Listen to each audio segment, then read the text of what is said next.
नमस्कार साथियों। YouTube channel के इस प्लेटफॉर्म पर आप सभी का बहुत बहुत स्वागत है, बहुत बहुत अभिनंदन है। जैसा कि आप सभी को पता है कि हम पूर्व परीक्षा में आए हुए प्रश्नों की श्रृंखला है वो चला रहे हैं। तो इसी कड़ी में आज हम आरपीएससी द्वारा आयोजित ग्रेड फर्स्ट स्कूल व्याख्याता का जो पेपर 2015 में हुआ था उसका भाग 2 लेकर के आप सभी के समक्ष उपस्थित हुए हैं। उम्मीद है आपको ये वीडियो पसंद आएगा। इससे पहले वाला जो वीडियो था उसको आपने बहुत अच्छा रिस्पांस दिया, बहुत अच्छा स्नेह दिया। ये स्नेह और ये रिस्पांस आगे इस वीडियो में भी लगातार बनाए रखिए। मैं आप सभी से ऐसी उम्मीद करता हूँ। तो अगर आप हमारे चैनल पर नए हैं तो चैनल को सब्सक्राइब कर लीजिए। सब्सक्राइब करने के बाद में जो बेल आइकन है उसको भी प्रेस कर लीजिएगा ताकि प्रत्येक नया आने वाला वीडियो आपको सूचना है वो दे सके। और वीडियो को ज़्यादा से ज़्यादा लाइक जरूर करें। लाइक करते हैं तो उससे हमारा थोड़ा सा मोटिवेशन है वो बढ़ता है, हम थोड़ा मोटिवेट होते हैं और अच्छा करने के लिए। तो आज ये जो अपना पार्ट 2 है इसको लेकर के मैं आप सभी के समक्ष है वो उपस्थित हुआ हूँ। तो इसमें साहित्य और पाठों के जो प्रश्न है वो हम पढ़ेंगे। तो शुरू करते हैं आज का वीडियो। इसमें 30 प्रश्न हमने कर लिए थे और आज के वीडियो में भी केवल 30 प्रश्न ही है। इसमें 31वां प्रश्न है कि खालिस्तान जाते हुए भी जमे रहने की धौंस दे रहा है, अंतराल में संकलित अपना मालवा खाऊ उजाड़ू सभ्यता में रचना के अनुसार यह बात किसके लिए कही गई है। यह बात है वो किसके लिए कही गई है। तो इस प्रश्न का उत्तर क्या होगा? इस प्रश्न का उत्तर होगा मानसून के लिए। किसके लिए कही गई है? मानसून के लिए बात है वो कही गई है।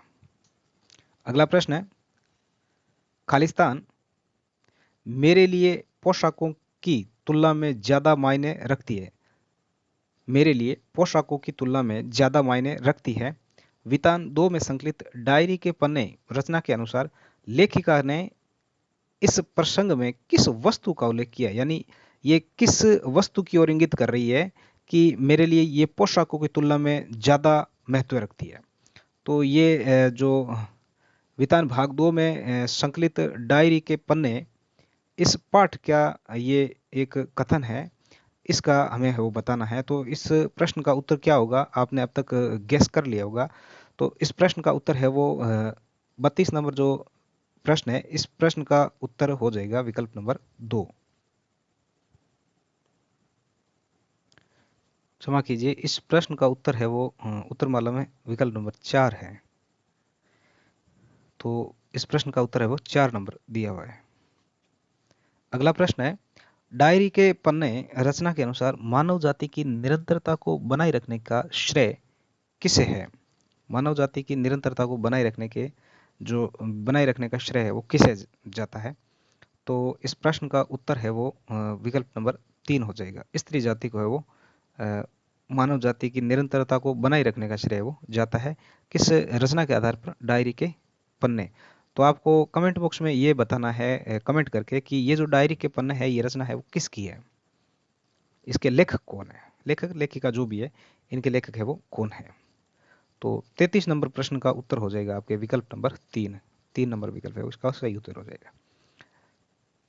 नेक्स्ट प्रश्न है 34 नंबर प्रश्न, वितान 2 में संकलित जूझ के अनुसार कक्षा में गणित कौन पढ़ाते थे?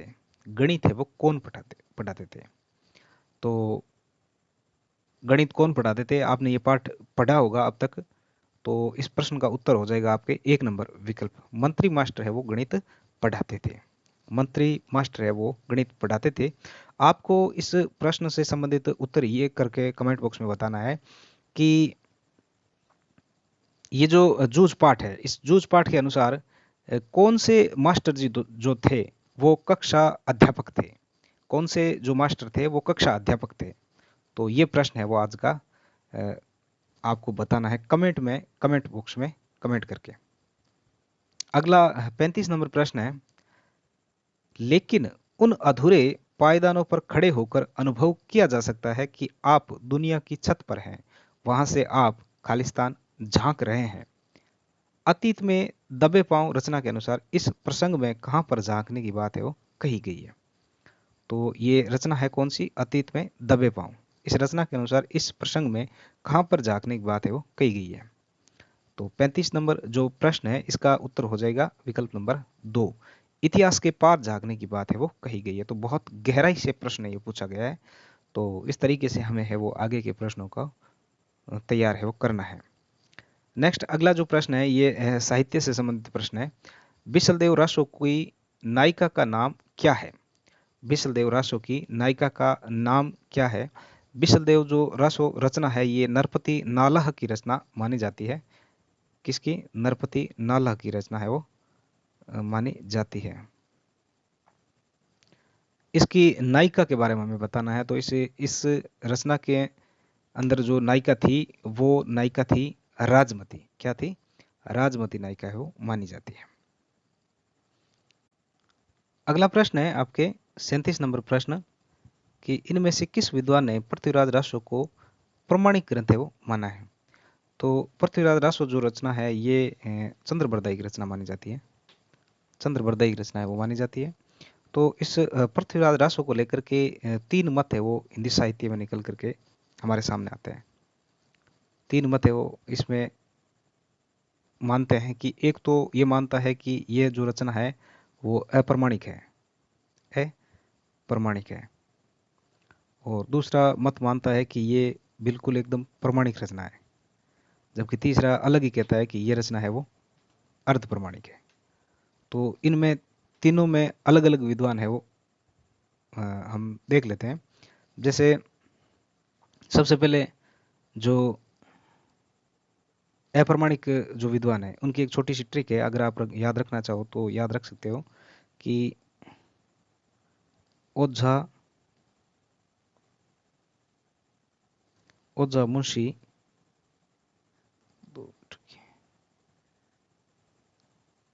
ओझा मुंशी श्यामल ने, लिखा नहीं जा रहा है, ओझा मुंशी श्यामल ने रामू को मोती बुलाया। ओझा मुंशी श्यामल ने रामू को मोती बुलाया। तो इस तरीके से इस ट्रिक के माध्यम से आप है वो जो अप्रमाणिक जो विद्वान है जो पृथ्वीराज रासो को अप्रमाणिक मानते हैं तो उनका नाम है वो याद रख सकते हैं। तो ओझा है जैसे, तो ओझा से GH ओझा है वो अप्रमाणिक मानते हैं।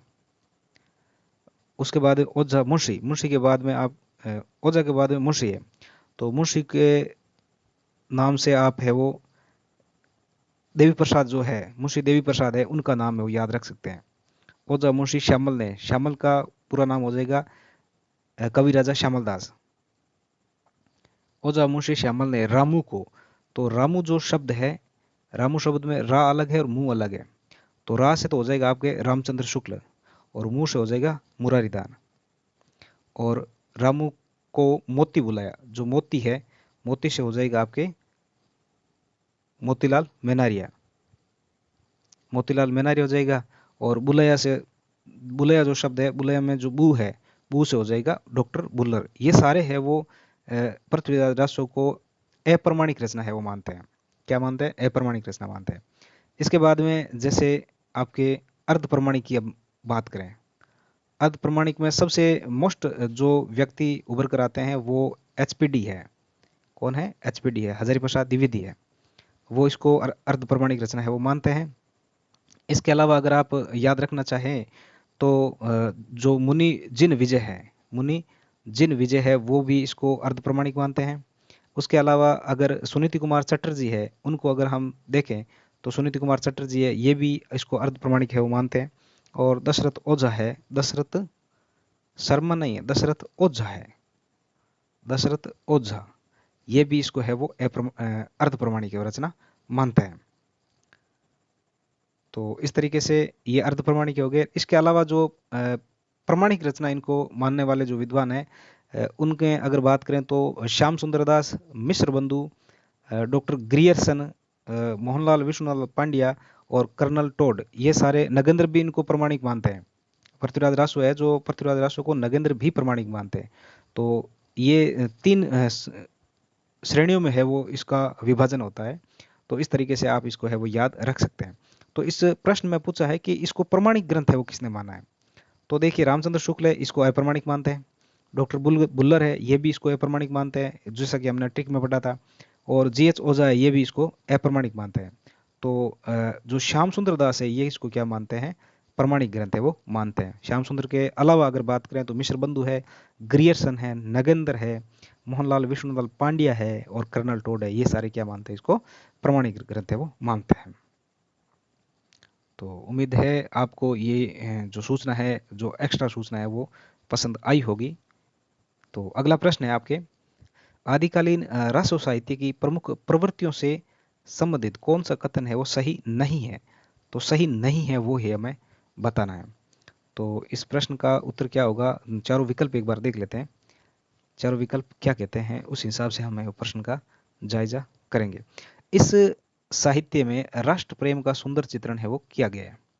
अगला विकल्प है, युद्धों का सजीव वर्णन इस साहित्य की अन्यतम विशेषता है। उसके बाद में अगला विकल्प है, इसमें शौर्य और विलासिता का स्वाभाविक और जीवंत चित्रण हुआ है। और उसके बाद में 4 नंबर विकल्प है, श्रृंगार श्रृंगार रस और वीर रस का एक साथ चित्रण इसकी महत्वपूर्ण विशेषता मानी जाती है। तो इस प्रश्न का उत्तर क्या होगा, आप सभी ने अब तक देख लिया होगा। इस प्रश्न का उत्तर हो जाएगा आपके विकल्प नंबर 1। इस साहित्य में राष्ट्र प्रेम का सुंदर चित्रण है वो किया गया है, जबकि इसमें राष्ट्र प्रेम का कोई सुंदर चित्रण है वो नहीं किया गया है। युद्धों का सजीव चित्रण हो सकता है, हम इसमें मान सकते हैं, लेकिन राष्ट्र प्रेम इसमें कहीं भी है वो उल्लेखित नहीं किया हुआ है। आदिकालीन जो राष्ट्र साहित्य है उसमें युद्धों का सजीव वर्णन इस साहित्य की अन्यतम विशेषता है, बिल्कुल सही है। शौर्य और विलासिता का स्वाभाविक और जीवंत चित्रण हुआ है, ये भी सही बात है। श्रृंगार रस और वीर रस का एक साथ चित्रण इसकी महत्वपूर्ण विशेषता मानी जाती है। तो ये इस प्रश्न का उत्तर है वो हो जाएगा, 1 नंबर विकल्प है इस प्रश्न का उत्तर हो जाएगा। प्रश्न संख्या 39, इस प्रश्न में दिया हुआ है कि इनमें से किस विद्वान ने आदिकाल को सिद्ध सामंत काल कहा है। मैं ये कह सकता हूं दावे के साथ कि ऐसा कोई भी एग्जाम जिसमें आदिकाल के नामकरण से संबंधित प्रश्न पूछा हो और उसमें ये प्रश्न ना पूछा हो, अगर नामकरण से संबंधित अगर प्रश्न पूछ रहा है तो वो 80 से 90% प्रश्न है वो यही पूछेगा। तो इस प्रश्न का उत्तर क्या हो जाएगा, राहुल सांकृत्यायन। राहुल सांकृत्यायन इस प्रश्न का उत्तर है वो हो जाएगा। आदिकाल को सिद्ध सामंत काल है वो राहुल सांकृत्यायन ने कहा है। अगर रामकुमार वर्मा की हम बात करें, रामकुमार वर्मा की अगर बात करें तो रामकुमार वर्मा ने आदिकाल को क्या नाम दिया था, संधि चारण काल। क्या नाम दिया था, संधि चारण काल नाम है वो रामकुमार वर्मा ने दिया था। अगर केवल पूछ ले कि केवल चारण काल नाम किसने दिया था आदिकाल का, तब आपको क्या करना है, ग्रियर्सन करना है। क्या करना है, ग्रियर्सन है वो करना है। ठीक है, चलिए उसके बाद में अगर महावीर प्रसाद द्विवेदी जी का अगर पूछ ले कि आदिकाल का नामकरण है वो महावीर प्रसाद द्विवेदी जी ने क्या दिया था, तो उनका दिया हुआ नाम है वो बीज वपन काल नाम माना जाता है। मिश्र बंधुओं की अगर बात करें तो मिश्र बंधुओं ने आदिकाल को क्या नाम दिया था, आरंभिक नाम दिया था, आरंभिक काल। आरंभिक काल नाम है वो किसने दिया था, मिश्र बंधुओं ने दिया था। और अगर ये तो मिश्र बंधु हो गए जिन्होंने आरंभिक काल दिया था, प्रारंभिक जो काल है, प्रारंभिक काल नाम है वो आदिकाल का किसने दिया था, तो वो थे गणपति चंद्र गुप्त। कौन थे, गणपति चंद्र गुप्त जो थे उन्होंने प्रारंभिक काल का था। और अगर आरंभिक काल की बात करें तो वो मिश्र बंधु थे। चलिए अगला जो प्रश्न है अपना 40 नंबर का प्रश्न, उसमें दिया हुआ है कि तुलसीदास की किस रचना की भाषा है वो अवधि नहीं है। यानी 4 विकल्प दिए हुए, चारों में से एक ऐसी रचना है जिनका जो भाषा ज्ञान है, जिनकी जो भाषा है वो अवधि नहीं है। अब नहीं के प्रश्न बहुत ज्यादा पूछते हैं, तो उस तरीके से हमें है वो प्रश्न को अंतिम सीमा तक है वो पढ़ना जरूरी है। तो इसमें नहीं पूछा है कौन सी कि अवधि, 3 तो अवधि है और एक है जो रचना अवधि नहीं है। तो रामचरित मानस की अगर बात करें तो ये बिल्कुल अवधि की रचना मानी जाती है। जानकी मंगल की अगर बात करें तो ये भी अवधि की रचना मानी जाती है। रामलला नेहचू की बात करें तो ये भी अवधि की रचना मानी जाती है। जबकि जो कवितावली रचना है ये अवधि की ना होकर के किस भाषा की रचना है, यह है आपके ब्रज भाषा की। किस भाषा की है? ब्रज भाषा की है वो रचा मानी जाती है। ब्रज में जो वल्ली नाम से जितनी भी रचनाएं हैं, वल्ली नाम से जितनी भी रचनाएं, वो सारी ब्रज भाषा की रचनाएं। जैसे कवितावली हो गया, उसके अलावा गीतावली हो गया, कृष्ण गीतावली हो गया, गीतावली हो गया, कृष्ण गीतावली हो गया, और कवितावली हो गया, और उसके अलावा जो दोहावली, क्या हो गया? दोहावली। ये जो चार रचना है वली से, ये चारों ही रचनाएं किसकी है? ब्रज भाषा की है। उसके अलावा अगर हम बात करें ब्रज भाषा की रचना की, तो विनय पत्रिका जो रचना है, विनय पत्रिका जो रचना है, ये भी ब्रज भाषा की है। और एक वैराग्य संदीपनी नाम करके एक रचना आती है, ये रचना भी तुलसीदास की ब्रज भाषा की रचना मानी जाती है। चलिए आगे है, इनमें से कौन सा कवि अष्टसाप से संबंध नहीं है? इनमें से कौन सा कवि अष्टसाप से संबंध नहीं है? अष्टसाप, अष्टसाप क्या है? तो अष्टसाप की बात करें तो 1565 ईस्वी में वल्लभाचार्य जी हुए थे। वल्लभाचार्य जी के पुत्र थे विठलनाथ, उन्होंने अष्टसाप की है वो स्थापना की थी। कब? 1565 ईस्वी में। इसमें अष्टसाप में होते क्या है? 8 कवि हैं। 8 कवि हैं, जो आठों में आप ये मान के चलिए कि 4-4 कवियों का विभाजन किया हुआ है। 4 कवि पिताजी के पास है और 4 कवि है वो पुत्र जी के पास है। पिताजी के पास जो 4 कवि है, पिताजी का नाम है वल्लभाचार्य जी और पुत्र जी का नाम है विठलनाथ जी। वल्लभाचार्य जी की जो 4 पुत्र हैं, 4 शिष्य हैं, उनके नाम है, छोटी सी एक ट्रिक है, कुसु पकरी, पकरी। कुसु पकरी से हो जाएगा, देखिए, कु से हो जाएगा आपके कुंभन दास, सु से हो जाएगा सूरदास, प से हो जाएगा परमानंद दास, और क्री से हो जाएगा कृष्णदास। ये तो है आपके चारों किसके शिष्य? वल्लभाचार्य जी के शिष्य। और वल्लभाचार्य जी के 4 शिष्य हैं। वल्लभाचार्य जी के बाद में होते हैं आपके 4 शिष्य, किसके? विठलनाथ जी के, जिन्होंने ये जो अष्टसाप है इसकी स्थापना की थी। तो इनके जो 4 शिष्य हैं, इनकी छोटी सी ट्रिक है, गो छी चन, गो छी चन, गो छी चन। ये इनके जो आयु है, उस आयु के क्रम के आधार पर ये ट्रिक बनी हुई है। तो गो छी चन में जैसे गो से हो जाएगा गोविंद स्वामी, छी से हो जाएगा छीत स्वामी, च से हो जाएगा चतुर्भुजदास, और न से हो जाएगा नंददास। ये 4 जो कवि वे हैं, ये विठलनाथ जी के शिष्य माने जाते हैं।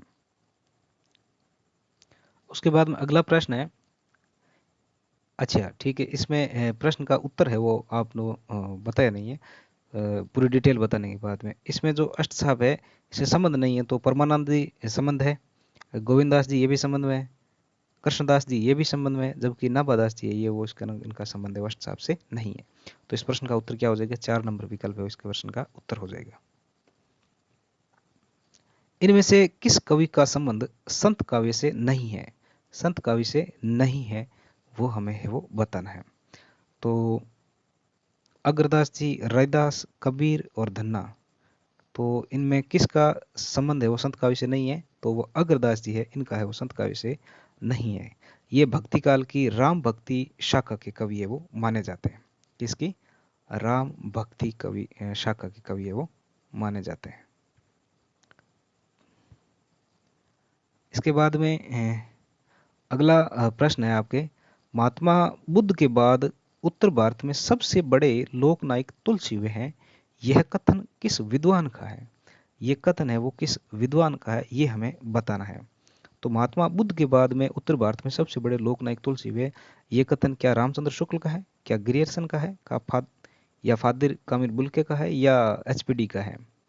तो इस प्रश्न का उत्तर है वो आप सभी भली भांति जानते होंगे कि ऐसा जो कथन किया है वो डॉक्टर जॉर्ज ग्रियर्सन ने किया है। किसने किया है? जॉर्ज ग्रियर्सन ने किया है। तुलसी के बारे में अगर हम और बात करें तो जो हजारी प्रसाद द्विवेदी है, उन्होंने तुलसी के बारे में कहा है कि भारतवर्ष का लोकनायक वही हो सकता है जो समन्वय की भावना रखे।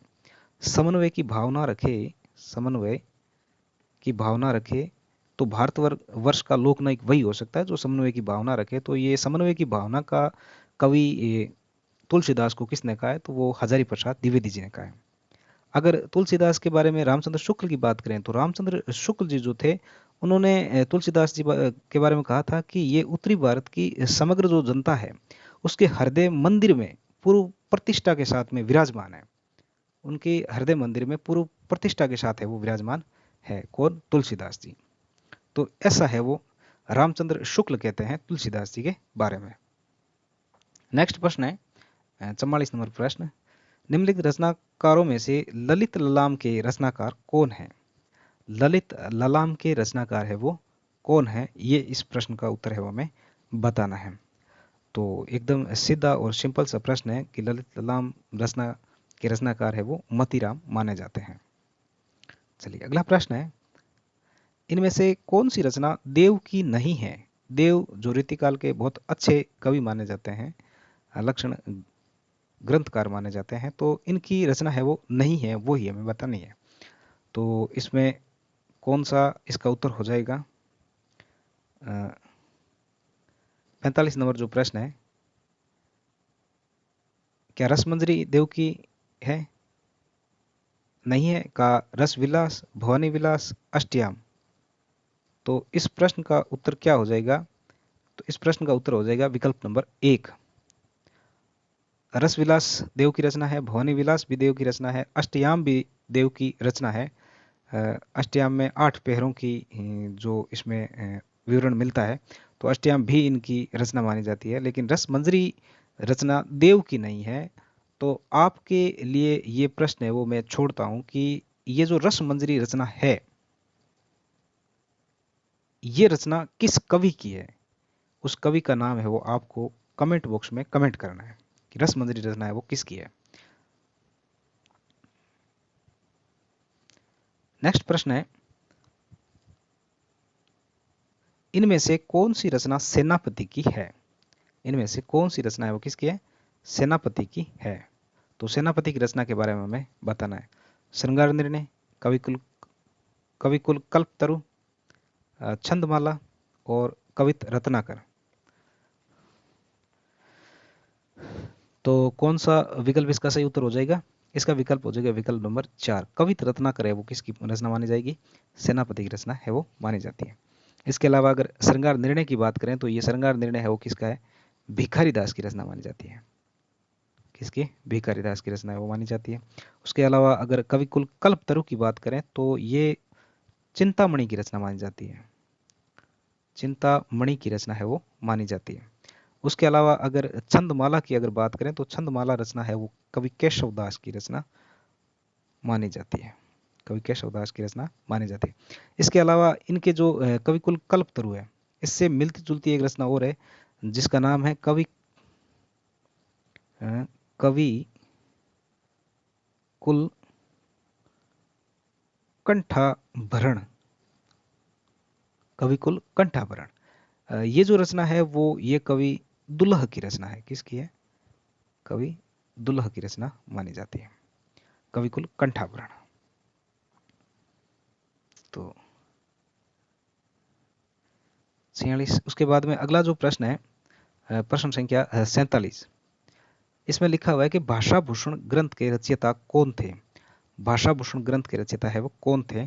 तो इस प्रश्न का सीधा सा आप सभी को उत्तर है वो याद होना चाहिए, क्योंकि ये आरपीएससी का, इसके अलावा नेट का और सेंट्रल एग्जाम में जैसे DSSS भी है, NVS KVS है, इनमें ये जो रचना है वो मोस्ट फेवरेट रचना है उनकी। तो ये आमतौर पे ये रचना है वो पूछ ली जाती है। तो भाषा भूषण जो रचना है ये महाराजा जसवंत सिंह की रचना मानी जाती है।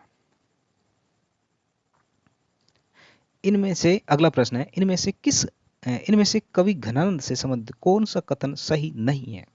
घनानंद से संबंधित है वो 4 प्रश्न इसमें दिए हुए हैं और एक है वो विकल्प इसमें गलत है, तो वो हमें वो छांटना है।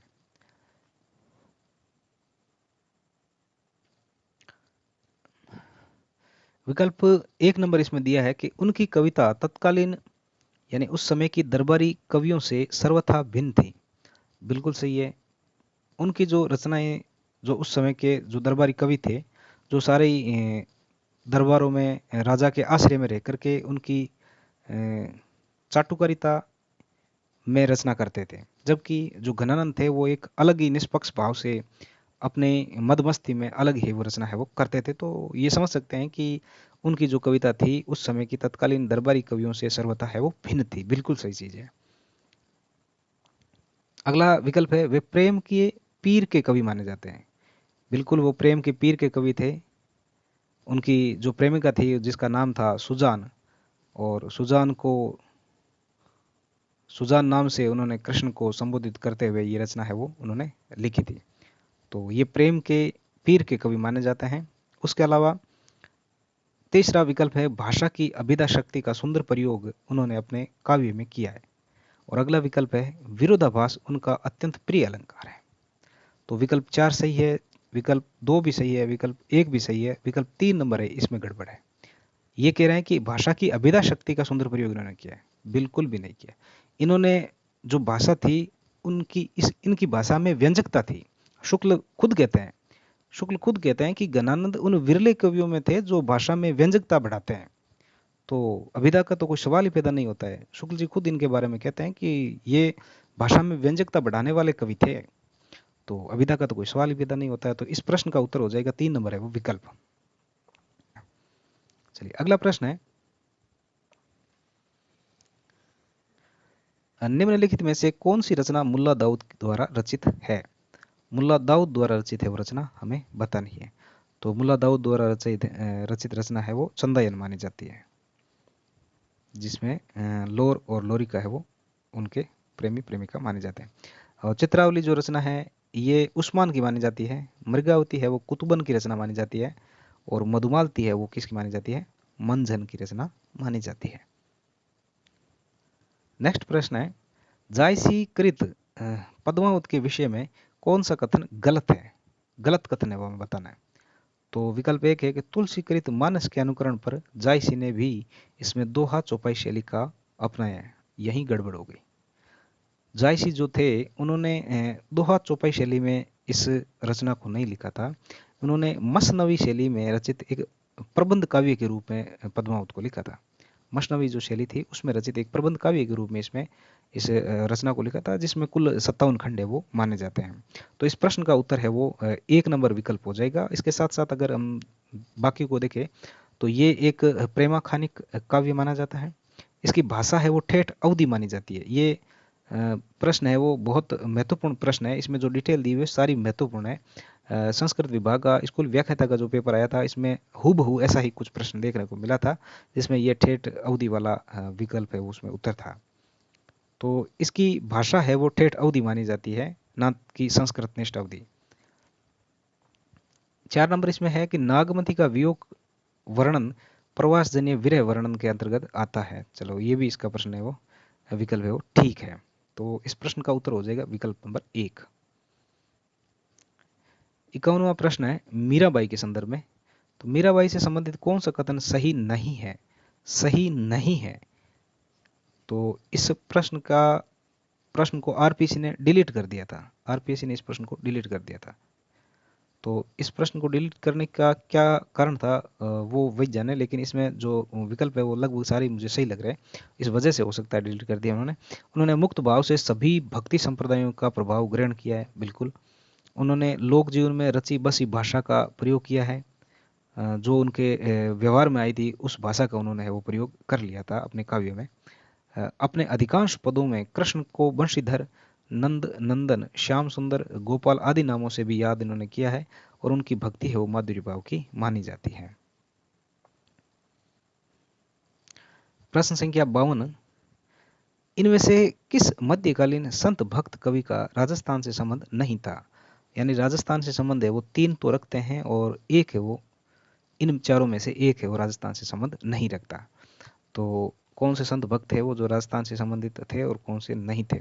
दादू दयाल जी, हालांकि इनका जन्म जो था वो गुजरात में माना जाता है, लेकिन इनकी कर्मस्थली है वो राजस्थान मानी जाती है, तो ये राजस्थान से संबंध थे।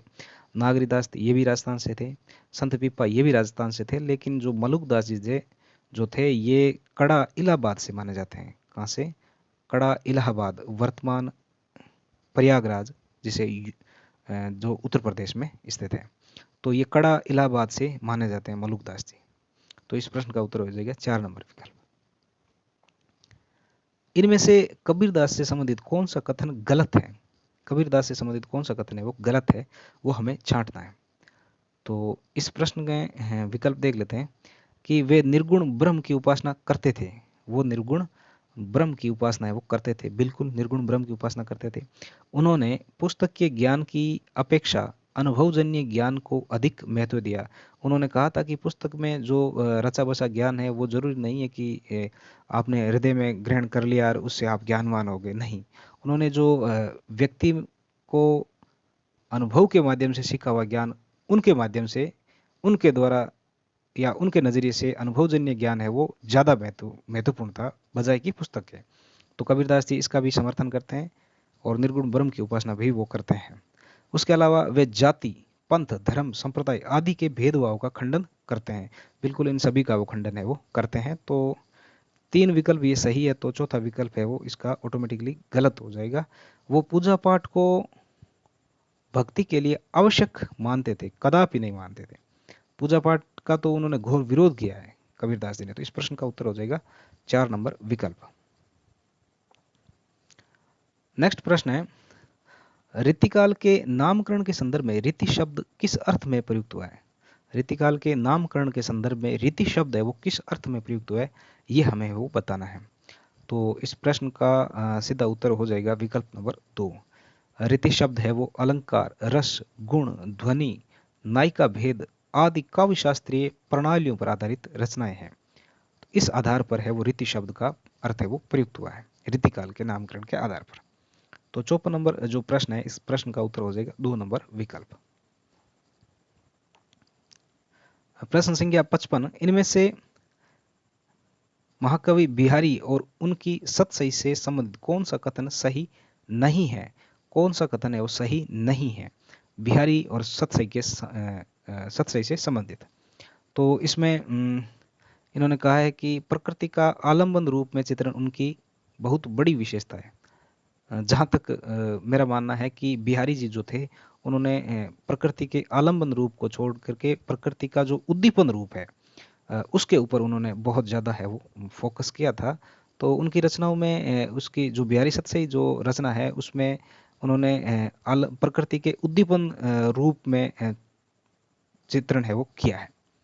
तो इस प्रश्न का उत्तर है वो 1 नंबर ही सही माना जाएगा अकॉर्डिंग टू विकल्प। उसके अलावा अगर 2 नंबर देखें तो लोक ज्ञान, काव्य ज्ञान और शास्त्र ज्ञान तीनों का सुंदर समन्वय सतसई में देखने को मिलता है, ये सही बात है। अनुभवों के चित्रण में बिहारी सिद्धहस्त थे, ये भी सही है। और इसके अलावा चौथा विकल्प है सतसई में साहित्य के ब्रज भाषा का प्रयोग उन्होंने किया है, क्योंकि जो सतसई जो रचना थी उनकी एकमात्र रचना, उसमें उन्होंने साहित्यिक ब्रज भाषा का ही प्रयोग है वो किया है। और बिहारी के संदर्भ में ये चीज़ हमें ध्यान रखनी है कि उन्होंने प्रकृति के आलम्बन रूप का चित्रण नहीं करके उन्होंने प्रकृति के उद्दीपन रूप का है वो चित्रण किया है, यानी पशु पक्षियों और पेड़ पौधों, इनको माध्यम लेकर के किसी को बात है वो उन्होंने कही है। नेक्स्ट प्रश्न है, अगला प्रश्न है 56 नंबर, इनमें से किस लेखक का संबंध भारतेंदु मंडल से नहीं था? भारतेंदु मंडल से नहीं था। तो इस प्रश्न का उत्तर है वो आपको बताना है, सोचना है। तो इसमें जो प्रताप नारायण मिश्र थे ये भारतेंदु मंडल से थे, बद्रीनारायण चौधरी प्रेमगन ये भी भारतेंदु मंडल से थे, ठाकुर जगमोहन सिंह ये भी थे, लेकिन बालकृष्ण शर्मा नवीन है ये भारतेंदु मंडल से नहीं थे। आपको कमेंट में इसके बारे में बताना है कि जो बालकृष्ण शर्मा जी जो थे ये हिंदी साहित्य में किस मंडल से या किस जो द्विवेदी युग से, द्विवेदी मंडल से संबंधित थे या भारतेंदु मंडल से तो इनका संबंध था नहीं। तो इनका संबंध है वो किस मंडल से था, तो ये है आपको बताना है। ये किस काल के कवि माने जाते हैं, इस तरीके से आपको है वो बताना है। इनमें से कौन सी रचना भारतेंदु हरिश्चंद्र कृत नहीं है? भारतेंदु हरिश्चंद्र द्वारा कृत रचना है वो नहीं है, ये है वो आपको बतानी है। तो इस प्रश्न का उत्तर क्या हो जाएगा? भारत दुर्दशा इनकी रचना मानी जाती है, नील देवी भी इनकी रचना मानी जाती है, अंधेर नगरी भी इनकी रचना मानी जाती है, लेकिन प्रेम मोहिनी जो रचना है वो ये इनकी रचना है वो नहीं मानी जाती है। तो इस प्रश्न का उत्तर हो जाएगा विकल्प नंबर 3। खड़ी बोली हिंदी का प्रथम महाकाव्य कौन सा है? खड़ी बोली हिंदी का प्रथम महाकाव्य है वो कौन सा है, ये आपको बताना है। तो खड़ी बोली हिंदी का प्रथम महाकाव्य है प्रिय प्रवास है वो माना जाता है, जिसके रचनाकार है वो हरिओद माने जाते हैं, हरिओद माने जाते हैं। कामायनी जो 1935 की रचना मानी जाती है, जयशंकर प्रसाद की रचना है वो मानी जाती है। साकेत मैथिली शरण गुप्त की रचना मानी जाती है, 1931 की रचना। और वैदेही वनवास ये भी हरिओद की रचना है वो मानी जाती है। ज्ञान राशि के संचित कोश का नाम साहित्य है, ये कथन किस विद्वान का है? ये कथन है वो किस विद्वान का है? तो ये कथन है वो इसमें बहुत ज़्यादा कन्फ्यूजन होता है कि ज्ञान राशि के संचित कोश का नाम साहित्य है। इनमें महावीर प्रसाद शुक्ल के बजाय लोग है वो इसको रामचंद्र शुक्ल, महावीर प्रसाद द्विवेदी की बजाय रामचंद्र शुक्ल को ज़्यादा है वो इसको प्रेफरेंस देते हैं, लेकिन इस प्रश्न का उत्तर है वो रामचंद्र शुक्ल न होकर के महावीर प्रसाद द्विवेदी है वो इसका उत्तर माना जाएगा। तो इस प्रश्न का उत्तर हो जाएगा 2 नंबर विकल्प, महावीर प्रसाद द्विवेदी। आज का अंतिम प्रश्न है, भाषा योग वशिष्ठ के रचनाकार है वो कौन है?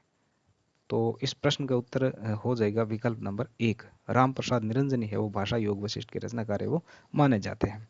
तो आज के जो हमने हमारे 30 प्रश्न थे वो कंप्लीट हो गए हैं, और उम्मीद है आपको ये वीडियो पसंद आया होगा, आएगा, ऐसा मैं आप सभी से उम्मीद रखता हूँ, ऐसी मैं आप सभी से उम्मीद रखता हूँ। तो निरंतर YouTube चैनल से बने रहें और चैनल को सब्सक्राइब कर लें। सब्सक्राइब करने के बाद में जो भी वीडियो आता है उस वीडियो को दबा करके शेयर करें, और वीडियो को लाइक ज़रूर करें। लाइक करने से थोड़ा मोटिवेशन मिलता है अंदर से कि हाँ जो हम कर रहे हैं वो आपको पसंद आ रहा है। तो इन्हीं शुभकामनाओं के साथ जल्दी ही अगले वीडियो में मिलते हैं, तब तक के लिए नमस्कार, जय हिंद।